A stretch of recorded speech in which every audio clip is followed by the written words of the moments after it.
Awesome. And welcome back to How to Make It. Today, we're joined by John Dwyer, founder of the Institute of Wow, a direct response marketing company known for bold, high impact customer attraction strategies. He's also a marketer who convinced Jerry Seinfeld to headline a campaign that smashed sales records for a bank in Australia. In this episode, we break down direct response marketing, incentive based strategies, and what it really takes to stand out and drive measurable results. Let's get into it. Welcome, Mr. John Dwyer. Thank you for joining us, John. Hi, Carl. And for anybody who's listening or watching, if Carl refers to me as JD, it's because my name is John Dwyer, so I get those initials. But I've been asked for a few podcasts, hosts, should we call you John or JD? And I said, look, probably JD, but the other name I get is moron. So therefore, if you feel my answers are stupid, then just, hey, moron. Don't worry, I have no problem. You know what? I said that to one podcast host, and he must have taken me seriously. He sends emails to me now, hi, moron. At least, he takes you seriously, right? Absolutely. Okay, let's get started. And I'll jump into it with, how do you define success? And with all the success you've had, has it changed over the years? Look, most people who have had a degree of success have been on a roller coaster ride because all of us entrepreneurs, there's very few of us, of course, that have hit the mark and then it's been successful over and over and over from that point on. And we've certainly been on our roller coaster ride. Sometimes my wife wishes it was a merry-go-round. And we've got 6 kids. They're all grown up now and left home. But we had 6 kids under 12 at one stage. And I was betting the farm, so to speak. I mean, not literally, but putting everything on red, hoping that next idea worked. And not every next idea worked, I'm afraid. But what got me out of jail most of the time is big ideas. Okay, it's very difficult to make money. And I'm no philosopher, for goodness sake. I mean, I'm still learning myself. But, I've found over the years that I've been doing risky, entrepreneurial projects that really you can't make comebacks when you think small. You've got to think big. And that doesn't mean to say you've got to put the house up every time. You've got to find someone else who might want to join partners with you. And, they take the risk and maybe, put up the money. My philosophy of success is never, ever, ever, ever giving up because, if you're an entrepreneur, and I gather that, the nature of your audience would be that they are entrepreneurs, then you're going to get kicked in the guts plenty of times. You've just got to get back up and go again. And I know we hear that off Anthony Robbins, and we hear it off, now, because our phone is our third hand. We've got that with us all the time. Everyone's getting, motivational quotes from Martin Luther King and, President Kennedy back in the day and Anthony Robbins. And I'm not a motivator, but by the same token, I do subscribe to that theory where if you get knocked down, just keep on getting up because sooner or later you're going to come across a win. If you don't ever, ever, ever give up, there would be only one solution. If you don't give up, you keep on getting punched, you get back up. There has to be a day that you actually get a win. Mm-hmm. I love that and totally agree with it. I think certainly working in sales, for myself, one of the things I always know is, you got to, do those numbers, right? You got to keep trying and keep trying and keep trying because, in the end, as you mentioned, that win is going to come. And you're going to go through seasons where it doesn't matter whether you hit the phone every day for 30 days straight, nothing's going to come. But, you got to have that resilience and that presence of mind to keep going and, things are going to turn around. So I love that. And where I stole my little phrase from is Sir Winston Churchill when he was Prime Minister of England. Apparently he went back to the school that he went to when he was a little boy. And one of the students in the class asked him, Mr. Prime Minister, could you tell me what your philosophy on life is? And he gave them an answer which was never, ever, ever, ever, ever, ever, ever, ever give up. And I don't know how many never, ever, evers were in there, but there was a lot. And it was, it's really good advice for anyone. And, my 6 kids, they're aged in their 20s and early 30s. And so therefore I say to them, I said, some of them have gone down the entrepreneurial path and some of them have taken the normal, regular, you get paid each week job. But I just say to them, look, you're going to get kicked in the guts sooner or later in whatever field you're in. Just keep on keeping on. It's really hard to do. I mean, everyone's sort of knows that that's what you've got to do. But it's not easy. It's not easy to get up at 5 and when you went to bed at 1 a.m. 100%. Mm. And just because you mentioned it, one of my favorite quotes of all time is Winston Churchill. If you're going through hell, keep going, right? Stuff in the middle, you got to battle through it. And, Absolutely, life absolutely. works out. Through one of my escapades, we had a guy working for us at one stage, and we were making all of the bubblegum cards for, you guys grew up on baseball cards, we grew up on football cards Yeah, here. But yeah. I took out the licenses for Jurassic Park and for all the Disney movies like Aladdin and so forth. So we actually had a reasonable sized business with the bubblegum cards. Still a small business, but a reasonable sized business. And a guy that was working for me, unfortunately, when I was away overseas, printed one of the sets of cards with all the wrong numbers. I forget which one it Oh was now, no. but yeah, it was Aladdin or Beauty and the Beast or something like that. And so we had to recall all the cards from the drugstores because people were complaining. They'd buy a packet of cards, and instead of getting, half a dozen cards in there with all different numbers, they got number 1, 2, 3, 4, 5, 6, which is not what you're supposed to get. Mm. Um, and so we copped it, and from the media saying that we were ripping off children and so forth. So we had to bring all the cards back in again and give them to charity. But we lost 2.2 million in 1 week. And yeah, and I thought to myself, well, I was dropping the kids off we lost the house and all the usual stuff that goes with it when you get a kick in the guts like that. And I remember taking the kids one day to St. Joseph's School, and I dropped them off because they were just kindergarten or something at the time. And I thought, well, I better have a word to the guy up top because I'm in deep trouble at the moment. And there was a Catholic church next door to the St. Joseph's School, and I went to the front door of the Catholic church. We're talking 8 o'clock or 8:30 in the morning. Guess what? It was locked. Oh. So therefore, I looked up to the sky and I said, I think I'm getting the message. That would be it for sure. You're looking for that answer, and it's like, And it was so funny. I walked around the side of the church, and the priest was just opening up the door near the altar, and he said, "Can I help you?" I said, "Yeah, look, we want to come inside and say a prayer and possibly take all the money out of the poor boxes." Right?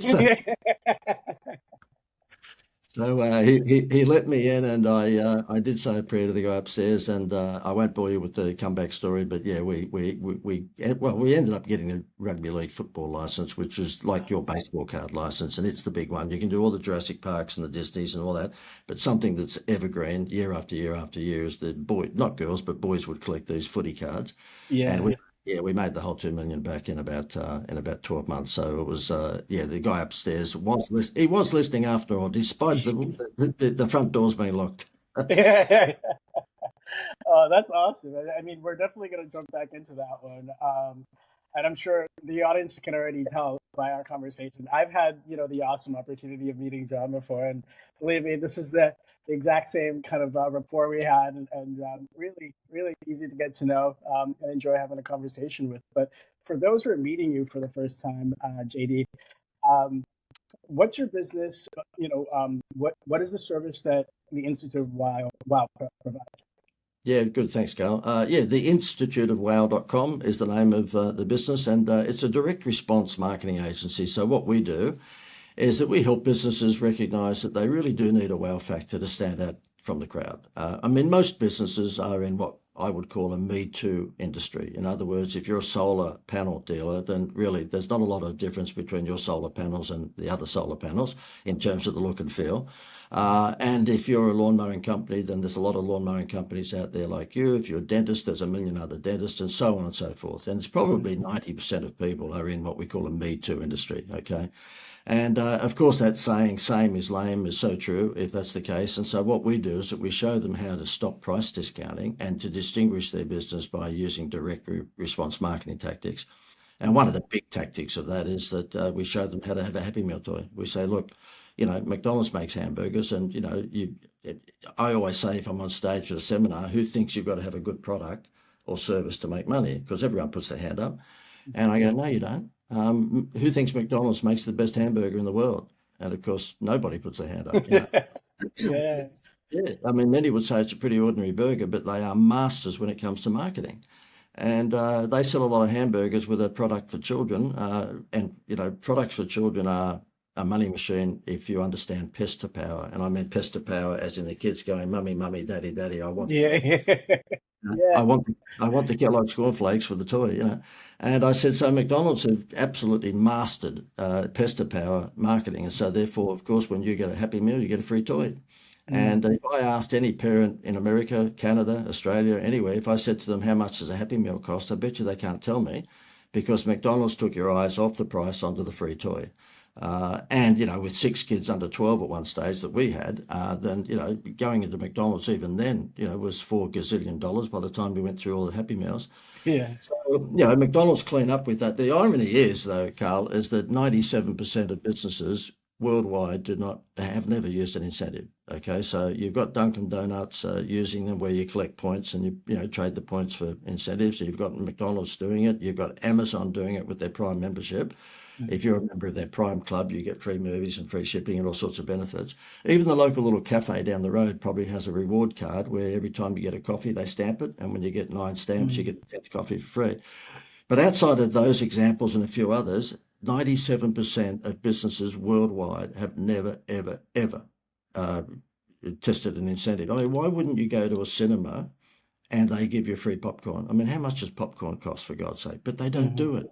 They don't do it's out there for everyone to do, but they continue to do price discounting. And of course, if you are in a Me Too industry and you price discount, you know, 50% off this week, the guy down the road can be 60% off before within 5 minutes. So you don't want to be doing something that's not sustainable. You can't do a discount every day of the week, whereas Kmart can. So mhm, why get into that game? Why not think outside the square and say, listen, we're going to make our product or service really, really different by giving people a free reward when they buy it. mm. That is awesome.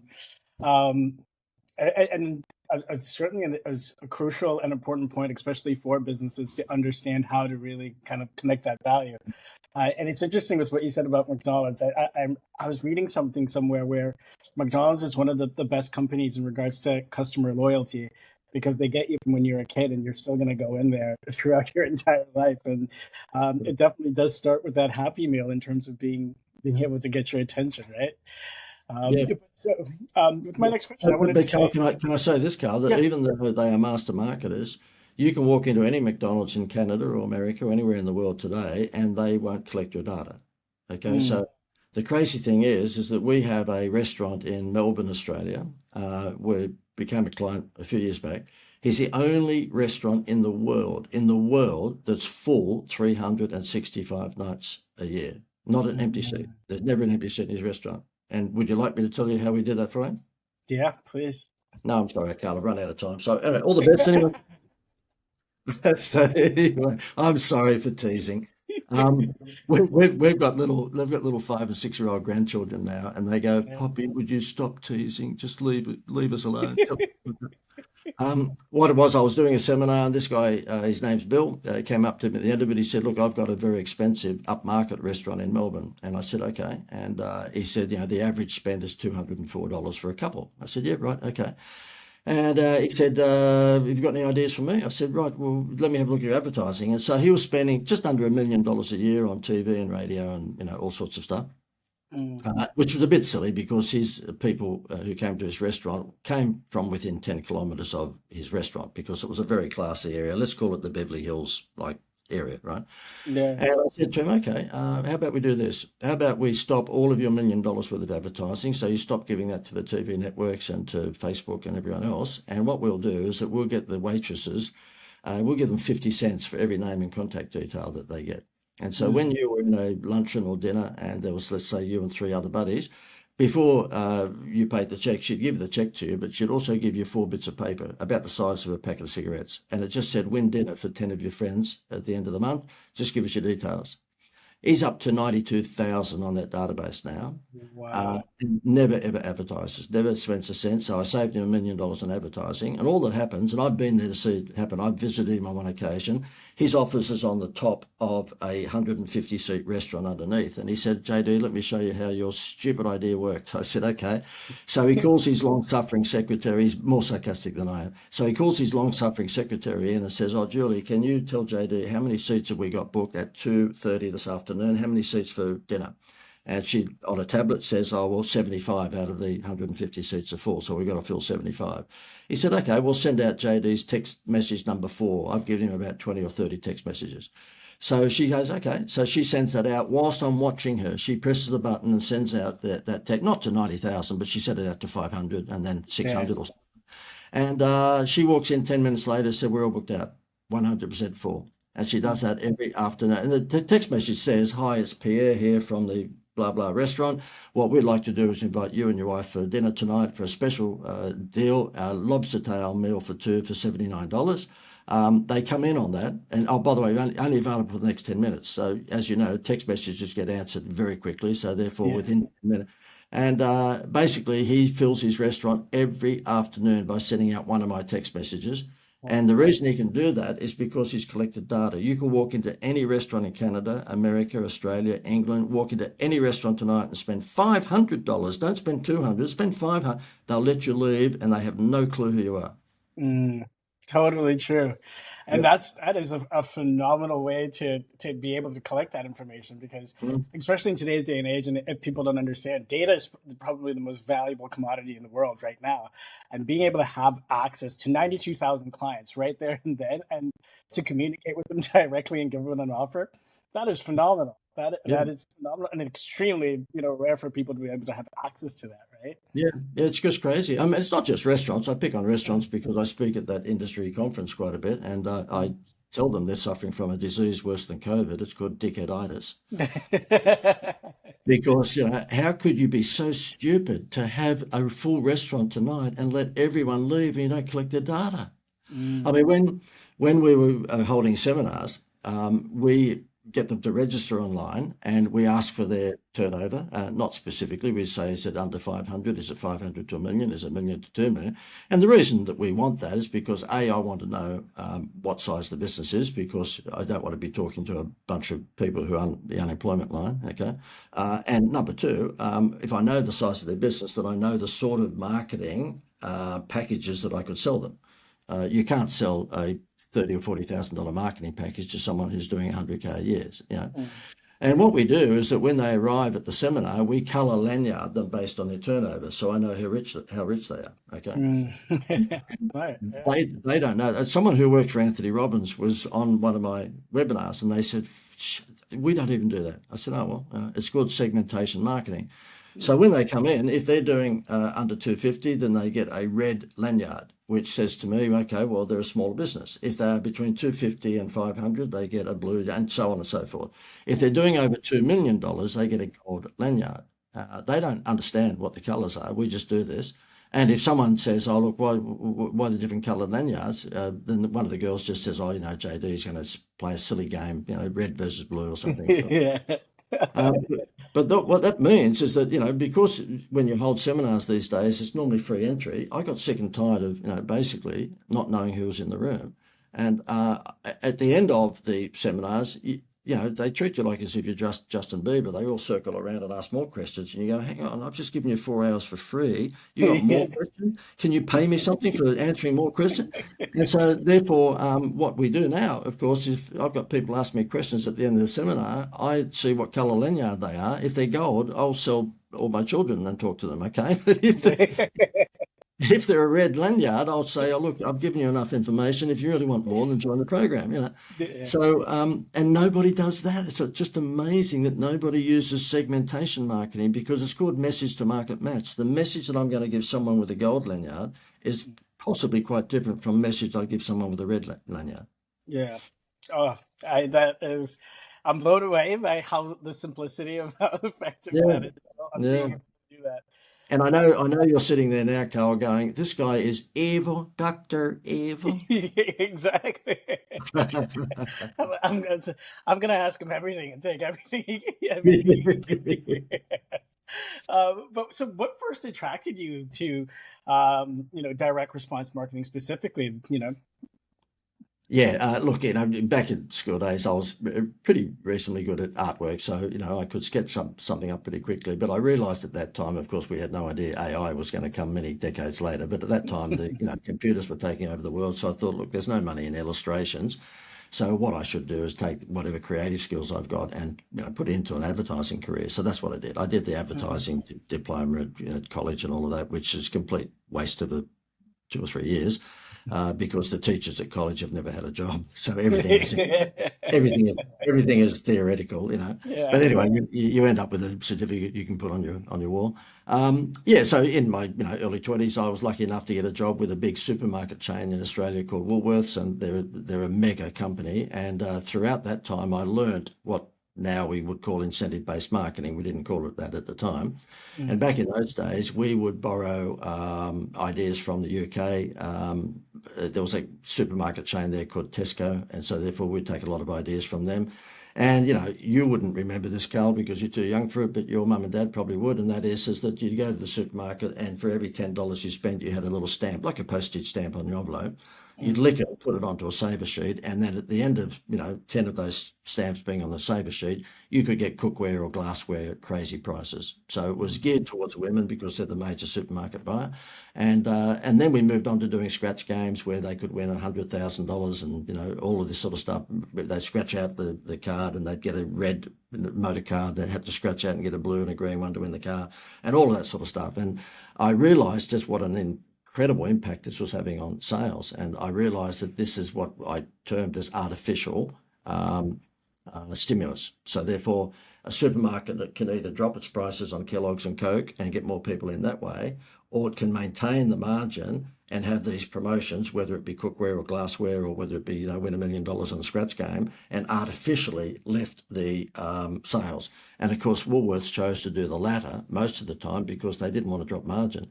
And so this took everyone's eyes off the price, and I thought, hang on, I can do this myself now. So I went out and set up my own business, and that's what we've been doing ever since. We've been showing people how to maintain margin. Don't discount because the guy down the road can beat you in 5 minutes. Do stuff that the guy down the road can't duplicate within 5 minutes. And that's how we fell across the direct marketing game. Yeah. Oh, that's awesome. A great story in terms of how you've been able to get here. And I have to laugh at you saying, the teachers and being all theoretical. Just based on, I mean, and at least I'm just speaking from the perspective of being an entrepreneur, those who can't teach, as they say, and how different it is from when you actually first are in the field and seeing how respond to either messaging or what your unique value proposition is, or where the value is specifically. So I think it's always important to say the importance of actually trying things out, Yeah. and seeing what works for you. And it appears, obviously, with what you're doing in incentive-based marketing, it's clearly working, clearly finding value in your business. So, is there a proven formula behind direct response marketing that is successful? Yeah, there is, absolutely. And it's got 5 components to it. So whoever's listening or watching, maybe you might like to grab a pen and write them down. 5 components of direct response marketing. Number one, and that is you've got to highlight their problem. So whatever your target audience is, you've got to highlight their problem. Number two, you've got to aggravate it. Number three, then you've got to provide the solution. And then number four, you've got to provide proof, which is generally speaking testimonials. And then number five, you've got to have a strong CTA, call to action. And the best example of that I could probably help people get that in their head, if Jenny Craig Weight Loss Centre was doing direct response marketing, they'd say, number one, what's your problem? They'd say, are you overweight, not feeling good about yourself? Number two, aggravate the problem. They'd say, do you know that summer's around the corner? Do you want to look good in your swimsuit? Number three, provide the solution. Join the Jenny Craig program and you can look like a supermodel in 4 weeks. And then number four, testimonial, you then have people saying, look, this is what I looked like before I went on the Jenny Craig program. I've lost so many pounds and, I'm a supermodel. And then number five, a strong call to action. That's where most people do fall down, okay? They get the problem solution thing right, but the call to action is weak. And so therefore the call to action would be something like if you join the Jenny Craig program by this Friday, we will give you a free vacation, okay? So we will give you a free vacation in all sorts of areas in Canada and America and Vegas and New York and so on and so forth. And we can talk about that later, but we have a incentive program whereby we provide businesses with $1,000 vacation voucher, which entitles their customers to go and spend 3 nights in Vegas or New York or Edmonton or Toronto or wherever it might be, absolutely free. A $1,000 voucher, and we give it to businesses for about $50. So therefore, they get a Happy Meal toy from heaven for $50, and that's where the strong CTA call to action comes in. It doesn't have to be that. That's one that we've got, and it's probably the most powerful one in the world. But Mm. they can easily say, look, join the Jenny Craig weight loss program by Friday, and I'll give you a double pass to the movies. So, Mm. and they're crazy if they do that, because the double pass to the movies is going to cost them $50, and it's worth $50, and the customer knows it's worth $50. They get something like this and they buy it for $50, but the customer knows it's worth 1,000. That's why it wins. Yeah, 100%. And totally makes sense. And let me ask you, because I know this may be a question that, other entrepreneurs, are just kind of brought in the subject for, maybe a newer entrepreneur who's just opening a business and is saying, what if I don't have the money to maybe afford this type of incentive? Um, would you say that this marketing approach is something that can fit any sort of business, or is there a type of business that it works for and not? Yeah, look, the only business that I've come across in all the decades of doing this, that it probably wouldn't work for, and this came about when I was speaking at Santa Monica in America a few years back. Guy comes up to me at the end of the presentation and said, "I just love this stuff. This is absolutely going to work for me." And I said, "Okay, fair enough. What sort of business are you in?" He said, "I'm a funeral parlor." And I said, "I don't think it's really all that tasteful to say, let me burn your relatives and we'll give you a free vacation. I don't think that's gonna, yeah."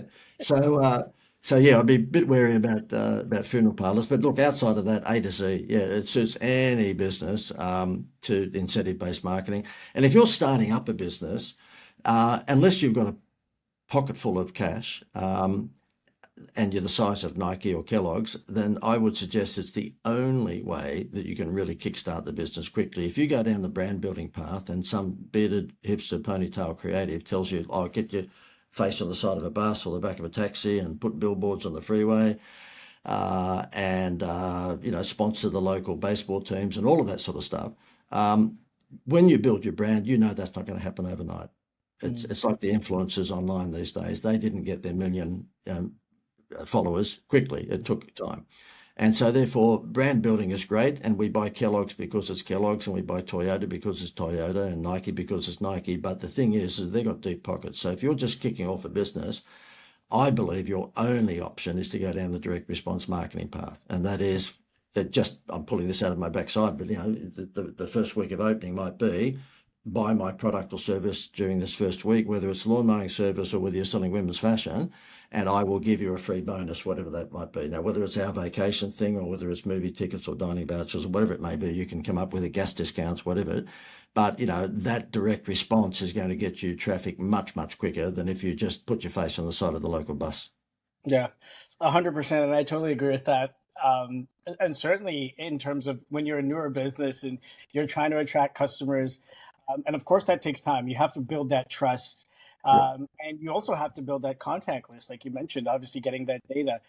As a new business and you're trying to come up with ideas on how to really understand your customer, understand the customer profile, and obviously how they make purchases, what do you have any tips or any ideas for newer entrepreneurs or people getting started, or even people who are now trying to expand into new audiences or change their business? A lot of things have now gone online, and are trying to collect more information around their customers so they can either better change their messaging to fit the right audience, connect with the right audience, drive more people through the door.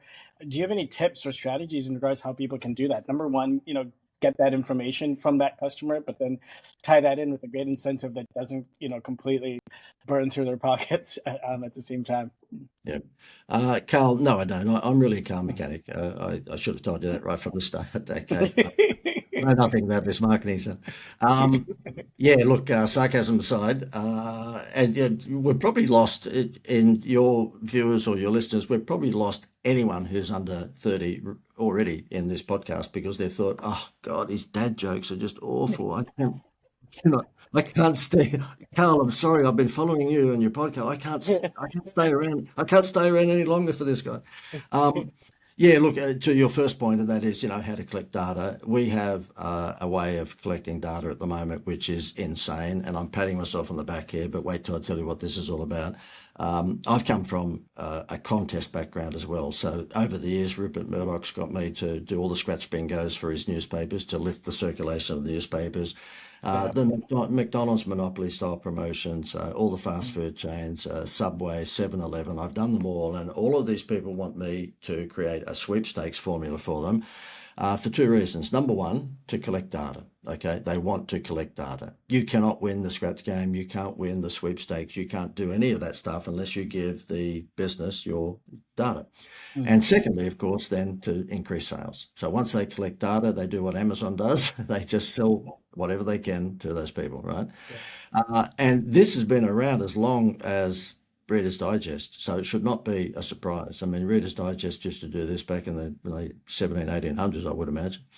And so therefore, we've got this formula now for small to medium-sized businesses or any business, and it's called the Facebook Contest Leads Machine, okay? And this came about because a little while back, a few years ago, at one of my seminars, a guy came up and said, look, I've got an aluminum fence business. We call it aluminium in Australia, but aluminum fence. And I said, okay. And he said, look, Facebook doesn't work. I said, okay, righto, tell me more. And he goes, well, we've been targeting our Facebook ads in all of the older homes, suburbs, so therefore 25, 35-year-old homes, because their paling wooden fence is probably falling out, down and they need a new back fence. And he said, but nothing. I said, let me have a look at your ad. And of course, his ad was a boring copy about how he took over the business from his father 3 years ago. And I was, yeah. I said to him, mate, you can hang around me for a little bit longer, and I never need sleeping pills. Seriously. And of course, on his graphic on his ad, he showed a picture of, guess what? Not a before and after, but rather just an after, with an aluminum fence. I said, mate, that's not, a picture of an aluminum fence is not going to give anyone hard nipples. Okay, I do not think that's going to excite people, right? If it was before and after, you've got a chance, and what we call in the business shit to gold, And he said, okay, smart Alec, well, can you do something about it? I said, yeah, okay. So I got him to move over, and we ran the Facebook campaign for him. It was a Facebook contest, and it was Australia's ugliest back fence contest. So we geared into all of the older suburbs, and we said, take a photo of your ugly falling down paling fence, post it to his Facebook page, and you're in the chance to win a aluminum fence makeover. 3 days, we had to stop it. He had 6 months worth of leads in 3 days. Wow. Okay. Not only did they glow in the dark saying, I've got a crappy wooden fence, they took a damn photo of the thing and gave it to him. It doesn't get much warmer than that. It'd be like a dentist. It'd be like a dentist getting a photo of your teeth that need fillings. I mean, they're not leads, they're red hot screaming leads. And so that was a few years ago, and he's dined out on that ever since. Okay, he became a member, so at least I got something for it. And I had not done much with it until about 6 months ago. I said to Jason, a guy that works with me, listen, we've got to resurrect that idea. That is insane. Why don't we actually make it available for other businesses? And we can make some money out of it, but also make it available for other businesses. So that's what we've done. And if anyone wants to have a look at it, just go to contestleadsmachine.com and you'll see how it works. But essentially, it is that the business provides its product or service as a prize. They can run the contest for 3 months, for 1 month, for 6 months, for 12 months, for as long as they like, okay? And so what happens is that they sign up with us to do it for them for 1 month. And what we do is that we put the contest together for them. We put the Facebook ad together, we put the landing page together, we make sure all the legalities are right and everything's compliant. As you know, Facebook are pretty fussy, so therefore if you do the wrong thing, then your account gets shut down. I'm saying that because, look, you can swipe the idea and do it yourself, but that is risky, let me tell you, right? Yeah. And to give you a couple of examples, we did have a dentist. He said, look, I'm after rich parents with children with crooked teeth. Okay, I'm only interested in children with crooked teeth because we sell our $5,000 Invisalign braces to children with crooked teeth. I said, okay, so we ran a contest in all the rich suburbs and we said to the rich parents, if your child has crooked teeth, would you like to win Invisalign braces? He spent, wait for this, you'll fall off your chair. He spent $30 a day. That's all he spent, $30 a day, and got 1,000 leads in the first week. Oh my days! Come on. It was actually 991 leads, but 1,000 sounds better. So 991 leads. His head exploded. He hasn't had 1,000 leads in 6 months. Then we ran it for a wheelie walker company, and this is a wheelie walker for older people with walking frames, and so therefore they sell these things for about $800. And I was even a bit skeptical myself because the audience are in their 70s and 80s. But we ran the contest, win a wheelie walker worth $850. And of course, the only people who enter would be people in their 70s or 80s that need walking assistance, or their children who might be in their 40s or 50s where their parents are. Wait for this. at $40 a day, got 822 leads in the first week. Whoa, that Now, is what amazing. happens? We explode the leads so much that sometimes they can't keep up with it. So we put an AI robot, a human sounding robot, on to ringing the people up. And what happens is that whether the human rings them up, and there's a really clever part to this, if I do say so myself. I hate show offs, and yet I am one. But anyway, there is a really clever side to this. Let's say you're running the contest for 6 months because you have a solar package and you want to give away a $5,000 solar energy package, but you don't want to give it away in just 4 weeks. You want to give it away over 6 months. And we go, okay, well, that's fine. Well, you just launched the first month with us. We'll put it all together for you, and it will say, win a $5,000 value, solar energy package for your home. What happens is that every Friday you have a weekly preliminary draw. So if you were running the contest for 2 months, you would have a draw over 8 Fridays. Okay, so every Friday you have a weekly draw, and if you're running it over 2 months, that would be 8 weekly draws, and that would be 8 people go into the final draw. So it's like American Idol, okay, or Canada Idol, all right. And so therefore, that's what happens. The reason we brought that condition in is because if you have a weekly draw on Friday and you've just been running the contest this week, then one of the conditions is you can only enter the contest once. Once you've entered, you can't enter again. So we can contact you on the Monday of week 2 and say, look, you didn't win the weekly draw, you can't enter again, but it's pretty damn obvious that you need braces for your teeth or your children's teeth. It's pretty Yeah. obvious that you need lawn mowing service. It's pretty obvious you need the wheelie walker frame. And what we're going to do is that we've got a special deal for you at the moment. If you get in by Friday, guess what? We're going to give you a free family holiday. Wow. Yeah. So Wow. So not only have you got a leads generation machine from heaven, you've got the conversion tool from heaven as well. So Yeah. even if the business is really crummy at conversions, and normally we don't have a lot of control over that, because at the end of the day, if you can't convert, you really should get a job. Seriously, don't have it. Great. Yeah.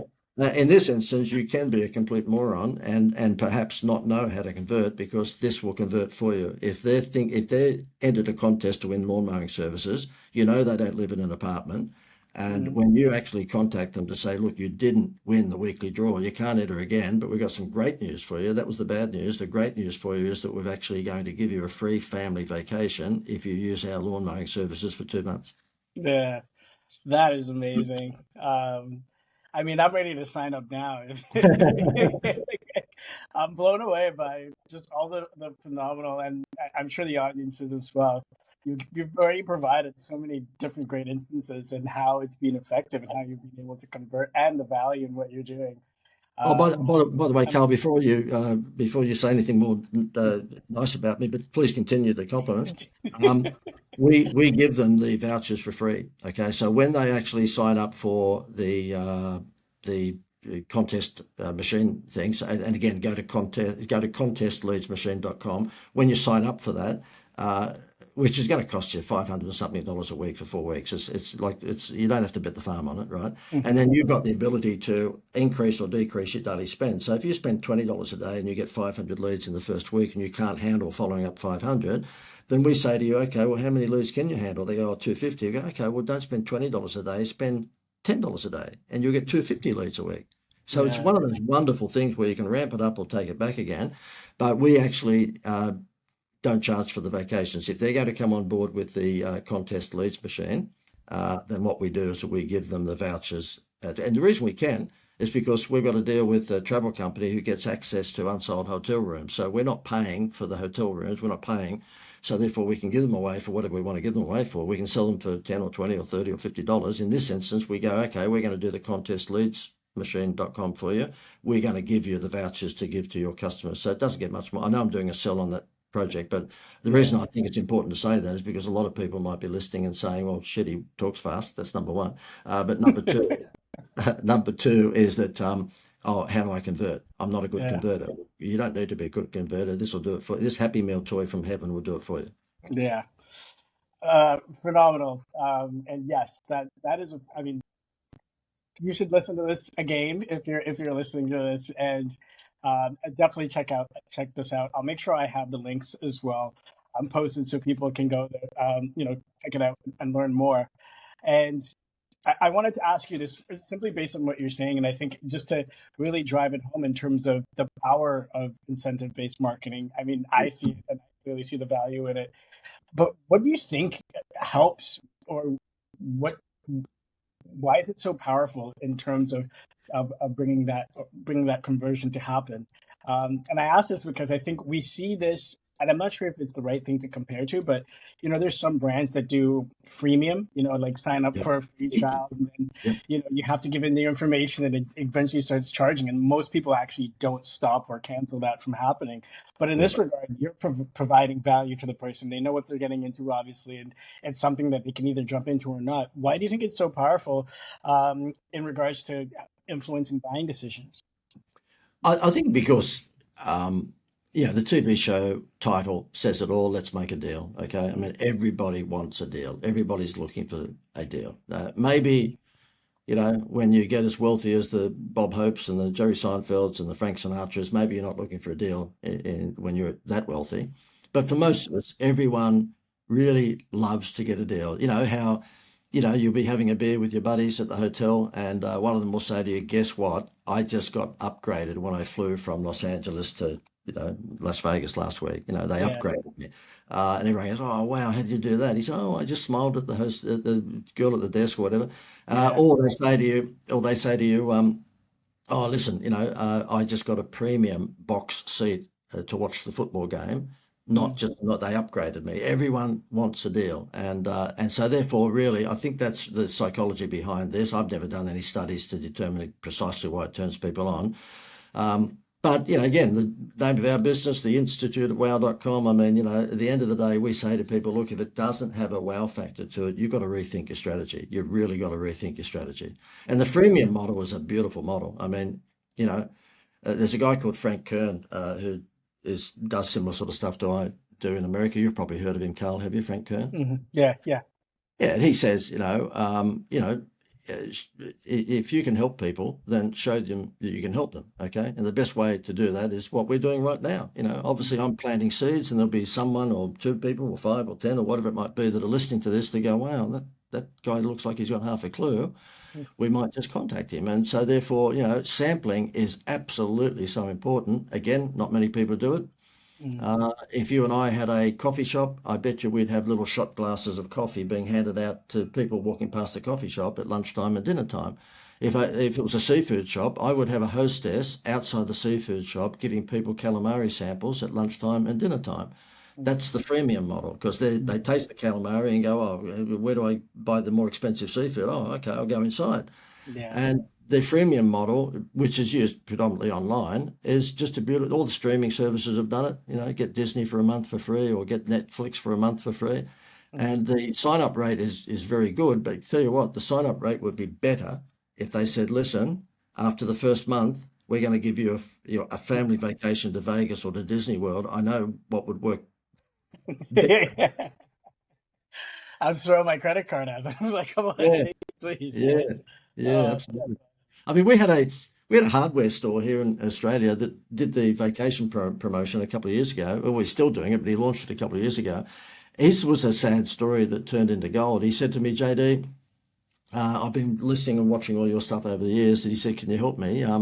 He said, "I bought a vacant block of land and built a hardware store on it around about 3 or 4 years ago, and I've been doing extremely well." I said, "Okay, good on you." And he said there was a vacant block of land next, no, sorry, not next to him, opposite him, and it was about the size of a football field. I said, "Yeah, go on." He said, "Guess what? They built a Bunnings gigantic hardware store there." Now, Bunnings won't mean anything to you, but they're like Costco. It's the size of a okay. it's the Yeah, biggest store. It's a huge chain in Australia, and you walk into a Bunnings and you could be there for a day and still not get through stuff, right? yeah, Well, guess what? He's got his little hardware store opposite a 40-ton gorilla, and that's tough. That's like a little hamburger shop sitting next to McDonald's thinking they're going to win. yeah. And I said to him, "Well, why don't you do this?" And so he did. And so therefore he actually ran the contest and said, not a contest, and that's why I should say to people, this is not a contest. I mean, I've got a lot of history in contests, but there's no question you buy, you get is always going to beat you buy, you might win. No question, right? Mhm. Yeah. Can you imagine if McDonald's said buy a Happy Meal and 1 in 10 have got a toy? You know? Yeah. So what he did is he came out with a promotion that said for every $500 you spend in my hardware store in the one transaction, okay, so they've got to spend it now, not 200 today and 200 tomorrow, but for every $500 you spend in my store today, you'll get a free vacation.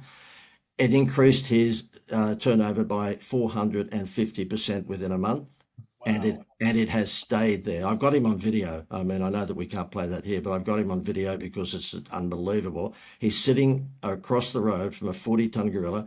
They can never match that because even if they wanted to, they'd have 12 months worth of committee meetings trying to work out what to do because they're a big 40-ton gorilla. They move slowly, okay? And that's why I know you're going to touch on the Seinfeld campaign, but that's the reason the bank that I represent, that looked after, did so well.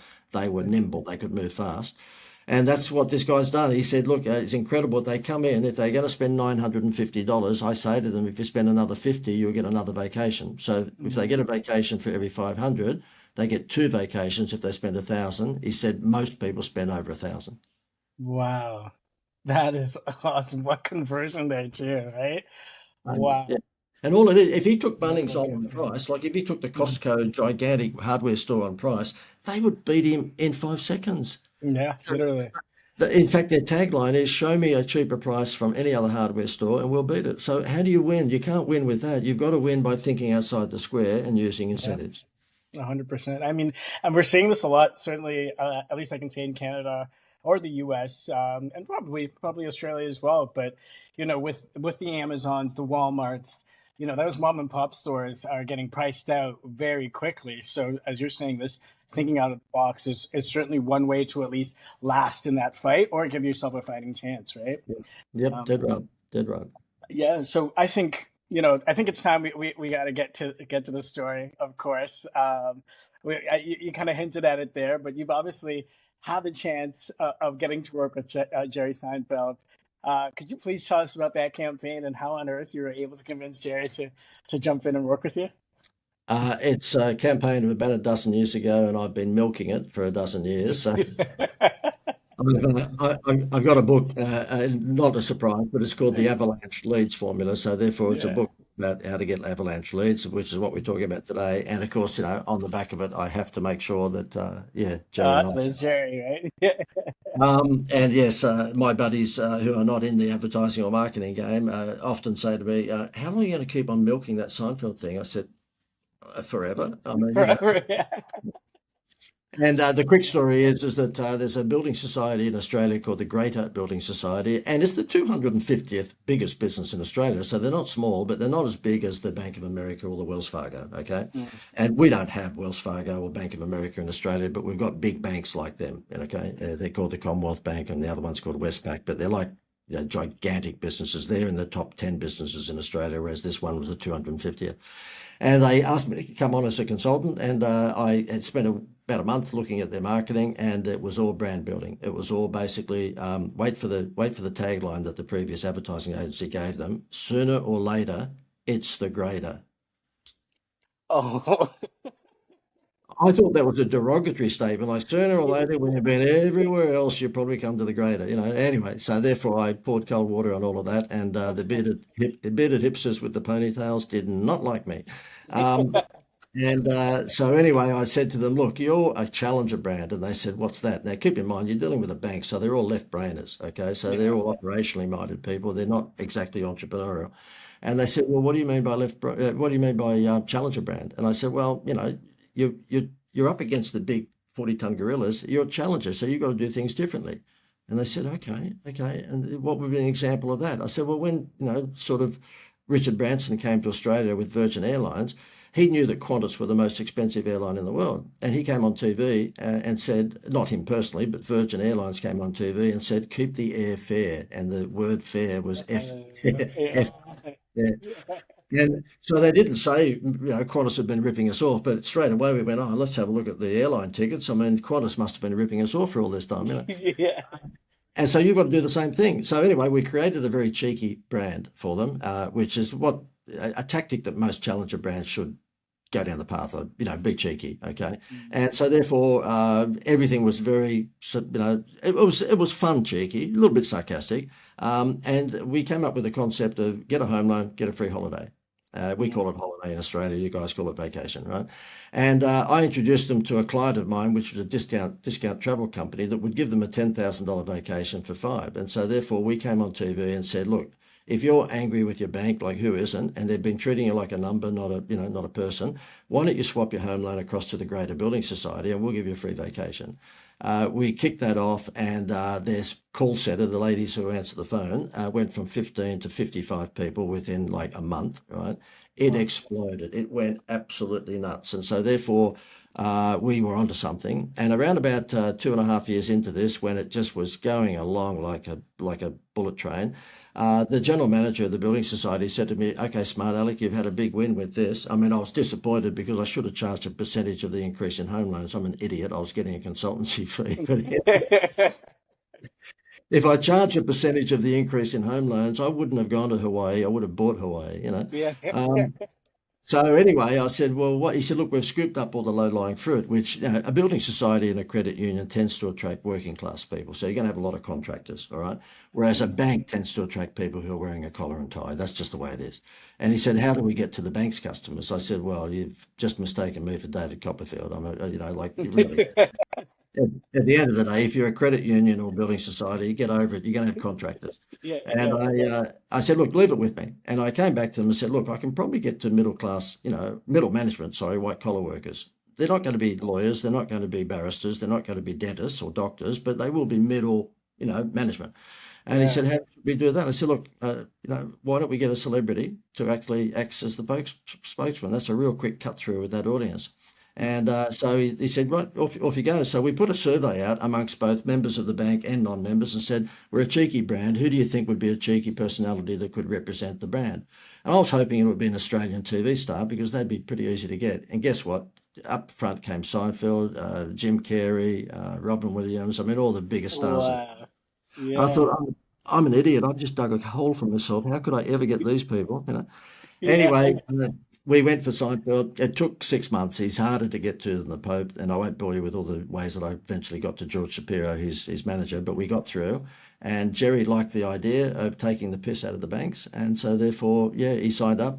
So for 3 years, we had Jerry Seinfeld down under on social media and TV telling you to swap your home loan from the big banks across to this one, and you would get a free vacation. I would Yeah. fly backwards and forwards to New York throughout the 3 years, and we'd do the TV commercials. There's a little town called Cedarhurst, which is not far from the Hamptons where he lives. And so there was an empty shop there. We just built a greater building society in that empty shop with all the facade and so forth. And he stood outside doing stand up, of course, and that was the whole gag. And people, That's really cool. people doing their shopping just walking past him and didn't care less. And of course, he'd be on the mic saying, hey, Jerry Seinfeld here, do you know that if you swap your home loan to the greater building society, you get a free vacation? So it was very, very funny. That's awesome. We did lots and lots of commercials, and it went through the roof. If we thought we were onto something successful when we just gave away the vacation, you put Jerry Seinfeld with it, and it went through the stratosphere. Yeah. Oh man. I'll definitely see if it's possible for us to maybe do a little clip so people can see this, see those commercials and see the effectiveness of it. I know I'm just about to wrap up, but I wanted to ask you, and this will relate to something you had said when we started the show. You had gone through a super hard time. The 2 million I think you had mentioned. During that time, one of the things I love to ask, certainly entrepreneurs and people who found success is, success is an up and down thing. You got to be able to overcome things. When you went through that, tough period in your life, what did you learn from it and how were you able to overcome that and move forward? Yeah. One of the things I probably learned from it was that entrepreneurialism is, for most of us, a pretty lonely game. There's very few true entrepreneurs that work 9 to 5 for a start. So therefore, most entrepreneurs, there's no such thing as a 9 to 5 lifestyle. Yeah. But there's very, very few of them, I think, share the downs with their family or their friends. It's something that they keep to themselves, and I think that's why a lot of them, unfortunately, fall into the suicide trap. And the thing I learned from it was that if you are going through a tough time, don't be frightened to have a chat with your best buddy or perhaps your husband or your wife or, someone that you trust. And I didn't do that. Nobody knew what we were going through, and it was pretty tough because you lost your house and moved into a little, apartment with, two or three small children at the time. Mm. And I'll never forget my dad said to me at the time when, it was pretty obvious something must have gone wrong because we moved from a 14-acre property with a nice house and tennis court and swimming pool into this little cramped, apartment. And Dad said to me at the time, look, is there anything wrong? I said, oh, no, no, we're just going through a refinancing thing and what have you. And he goes, look, can I help out? And you wouldn't believe it. He put $1,000 cash in my hand. And Oh, I, wow. I said to him, oh, Dad, look, thank you very much, but I need about 2.2 million, right? Um, and although Dad was used to my sarcasm, guess what? He had a heart attack that afternoon. He had a heart attack and was Uh, rushed to hospital.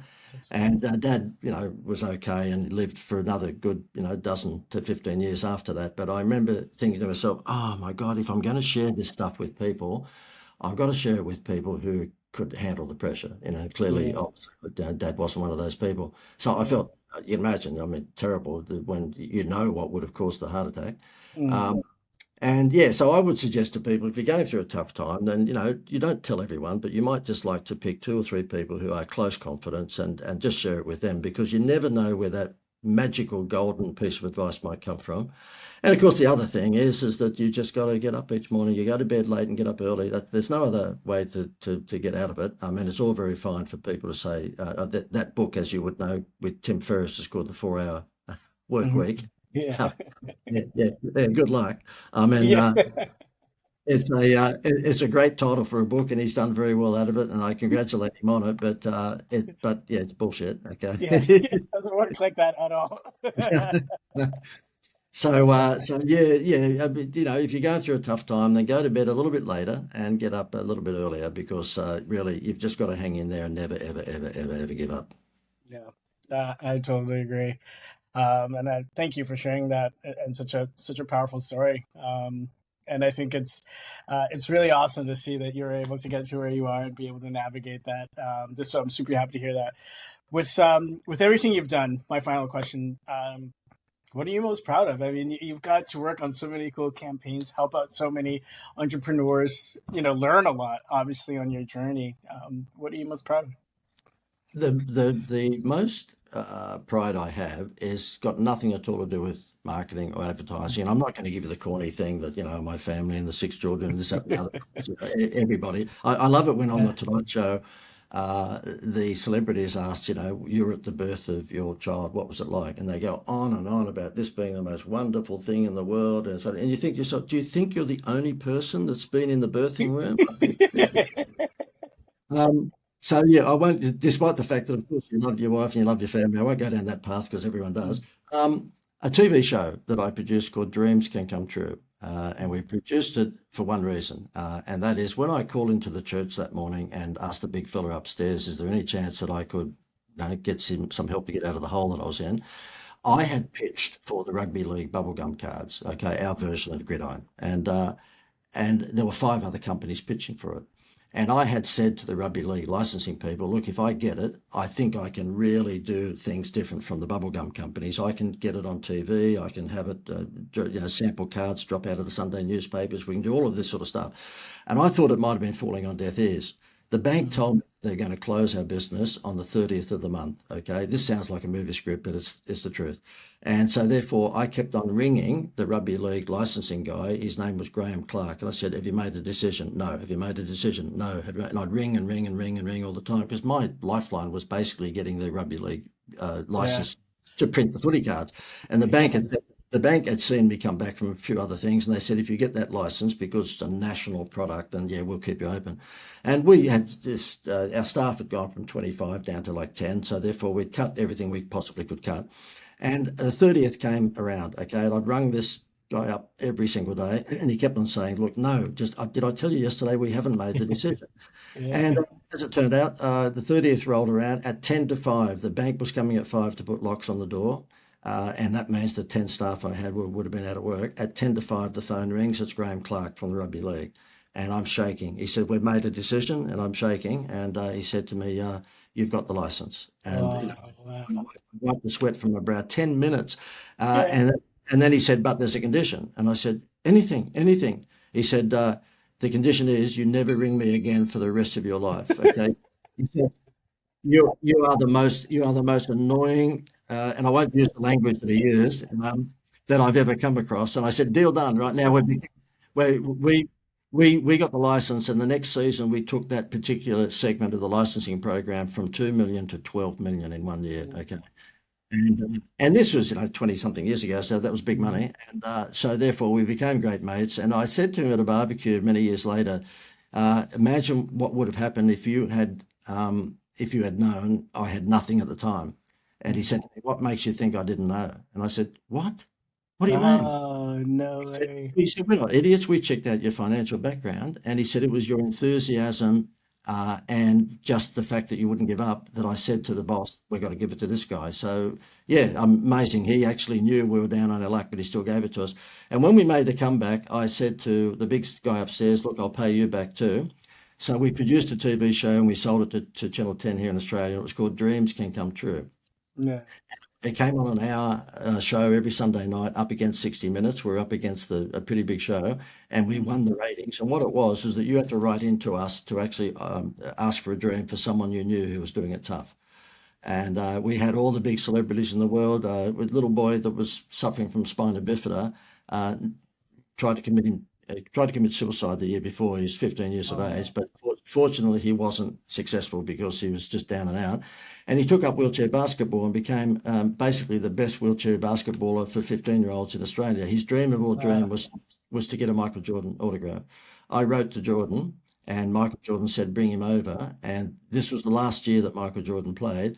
Michael Jordan not only gave him tickets to watch him play, but he took him to lunch at the Michael Jordan restaurant in Chicago, one Wow. one with Michael Jordan. So that was one dream that came true. And I'll cut it short. The other dreams were if someone wanted to meet Spielberg, we organised it. If someone needed a new house, we gave them a new house. If they needed to meet their relatives that they hadn't seen for 15 years, we surprised them with a greeting. It was a show that we worked on for a year. It was absolutely fantastic. And I have to say to you that if you said to me all the other stuff that we've done, what would be the thing that you're most proud of? It was making dreams come true for these people that just couldn't do it themselves. Yeah. Yeah. Oh, man, that's it. That is amazing. And good for you for taking the time to do that and do that for these other people. John, thank you so much for your time But today. It's been a pleasure talking to you. I hope I get the chance to speak with you again. I appreciate your time and looking forward, to working with you moving forward. We're going to share all your information as well, so everyone has access to it. I appreciate your time. Thank you. Take care. thank you, pal. All the best, Yeah. buddy. Take it easy.